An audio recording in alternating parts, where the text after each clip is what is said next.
Hello friends. इस video में हम रेगुलर एक्सप्रेशन जो ऑब्जेक्ट है उसकी कौन कौन सी प्रॉपर्टी होती है उसके बारे में जानेंगे। तो बेसिकली मैं यहाँ पे हम ये सारे जो इसकी प्रॉपर्टीज़ हैं इसके बारे में अभी डिस्कस करने वाले हैं। तो सिंपली मैं एक वेरिएबल बना लेता हूँ यहाँ पे, एंड इसमें मैं एक रेगुलर एक्सप्रेशन को पास कर दिया। तो देखिए, किसी भी ऑब्जेक्ट का प्रॉपर्टी कहने का मतलब ये है, सपोज करिए कि एक कार है और कार की प्रॉपर्टी क्या क्या हो सकती है। कार का कलर कैसा है, कार कितने गियर का है, और उसका इंजन का पावर क्या है, ये सारी चीज़ें उसकी प्रॉपर्टी हो सकती है। उसी तरीके से जो भी ऑब्जेक्ट होता है प्रोग्रामिंग लैंग्वेज में उसकी अपनी प्रॉपर्टी होती है। तो यहाँ पे ये जो है, इससे पहले मैंने आपको दिखाया था जो विंडो ऑब्जेक्ट में इसकी प्रॉपर्टी कौन कौन थी, मैं एक बार फिर से लॉक करके दिखा देता हूँ। तो सिंपली यहाँ पे मैं विंडो को लॉक कर लेता हूँ, एंड इसमें आप देखोगे कि हमारा जो अभी हमने वेरिएबल बनाया था वो यहाँ पे आपको मिल जाएगा, ये रहा। ठीक है, अब इसके अंदर ये सारे जो हैं इसके प्रॉपर्टीज़ हैं। तो ये सारे प्रॉपर्टीज अभी हम एक एक करके देखते हैं। तो मैं इसको भी क्लियर कर लेता हूँ और सिंपली जो रेग है मैं इसको लॉक कर लिया। एंड चलिए सबसे पहले हम देखते हैं कि कंस्ट्रक्टर प्रॉपर्टी क्या होता है। तो सिंपली आपको पता है कि किसी भी ऑब्जेक्ट के प्रॉपर्टी को कैसे एक्सेस करते हैं। तो ऑब्जेक्ट का नाम डॉट कंस्ट्रक्टर, ओके। तो ये जो कंस्ट्रक्टर है ये क्या करता है, ये जो behind the scene JavaScript में रेगुलर एक्सप्रेशन के लिए जो फंक्शन लिखी होती है उसको रिटर्न करता है। हमें क्या दिखता है इन फ्रंट ऑफ, हमने जब कोडिंग लिखा था यहाँ पे हमें तो जस्ट लगता है कि हमने यहाँ पे इस तरीके का एक फंक्शन कुछ लिख दिया और हमारा काम बन गया।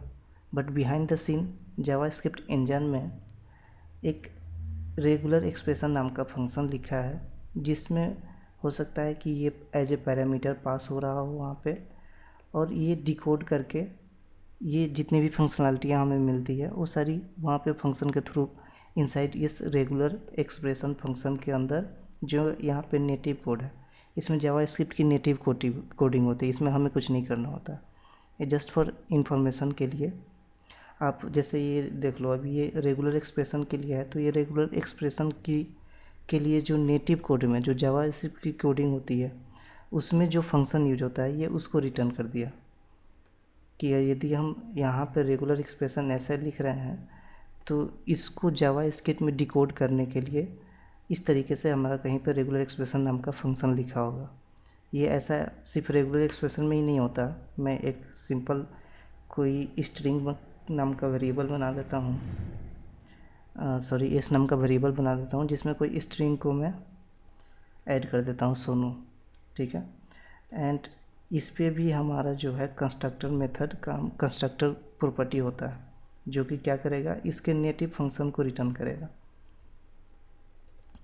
तो आप देख सकते हो कि जावा स्क्रिप्ट में अगर हम इस तरीके से कुछ लिखते हैं, किसी स्ट्रिंग को डिफाइन करते हैं, तो जावा स्क्रिप्ट इसके जितने भी फंक्शनैलिटी है, स्ट्रिंग पे हम इतने सारे जो सर्च मेथड वगैरह कर रहे हैं वो सारा इस फंक्शन के अंदर डिफाइन किया होगा जावा स्क्रिप्ट के जो कोडिंग होती है उसमें, जो नेटिव कोडिंग होती है, ओके। तो आपको कंस्ट्रक्टर समझ में आ गया। कंस्ट्रक्टर जस्ट रेगुलर एक्सप्रेशन का जो कंस्ट्रक्टर है इसके ओरिजिनल फंक्शन को रिटर्न कर लेता है जो नेटिव कोड में यूज हुआ रहता है, ओके। तो सिंपल अब दूसरा हम देख लेते हैं। दूसरा हमारा क्या है,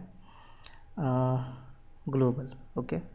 तो सिंपली यहाँ पे क्या करेंगे, रेग डॉट ग्लोबल ये हमारा चेक करता है कि जो हमारा रेगुलर एक्सप्रेशन है इसमें ग्लोबल मॉडिफायर यूज हुआ है या फिर नहीं हुआ है। तो यदि अगर हम यहाँ पे कोई भी मॉडिफायर यूज नहीं किए हैं तो ये फॉल्स बता रहा है। मैं इसमें कोई मॉडिफायर यूज कर लेता हूँ, ओके। तो मैं यहाँ पे एक ग्लोबल मॉडिफायर मैंने यूज कर लिया यहाँ पे, ओके। एंड अब मैं चेक करूँगा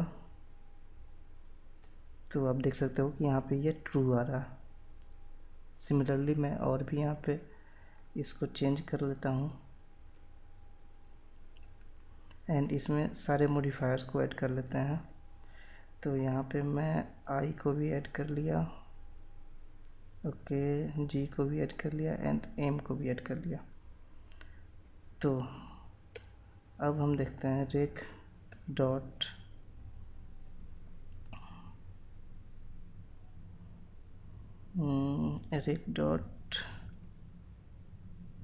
इग्नोर केस के देख लेते हैं। तो ये ट्रू है, चूँकि हमने इग्नोर केस का जो फ्लैग है यहाँ पे यूज कर रखा है। इग्नोर केस का जो हमारा मॉडिफायर है उसको हमने यूज कर रखा है। एंड सिमिलरली हमारा अब मल्टी लाइन भी चेक कर लेते हैं। मल्टी लाइन भी ट्रू है, चूँकि हमने यूज कर रखा है। और ये सारे यहाँ पे जितने भी यूज करते हैं ना, इनका एक टेक्निकल नेम है फ्लैग। ये इंडिविजुअल अगर बात करें तो इसको हम मॉडिफायर बोलेंगे, और इस सबको इंक्लूड करके हम अगर बोलते हैं तो हम बोलते हैं कि यहाँ पे कौन सा फ्लैग यूज हुआ है। तो अगर हम चेक करना चाहते हैं कि कौन कौन सा फ्लैग यूज हुआ है इस रेगुलर एक्सप्रेशन में, तो सिंपली हमारे पास फ्लैग्स नाम का भी एक प्रॉपर्टी अवेलेबल है जो कि हमारा ये सारा फ्लैग रिटर्न कर देगा, ठीक है। एंड यहाँ पे एक और है सोर्स। तो सोर्स क्या करेगा, सोर्स क्या करता है कि जो हमारा रेगुलर एक्सप्रेशन के अंदर जो रेगुलर एक्सप्रेशन का जो लिटरल है उसके अंदर जो स्ट्रिंग पास हुआ है उसको ये रिटर्न कर देता है सोर्स में, ओके। सो इस वीडियो में इतना ही, मिलते हैं नेक्स्ट ट्यूटोरियल में। Thank you.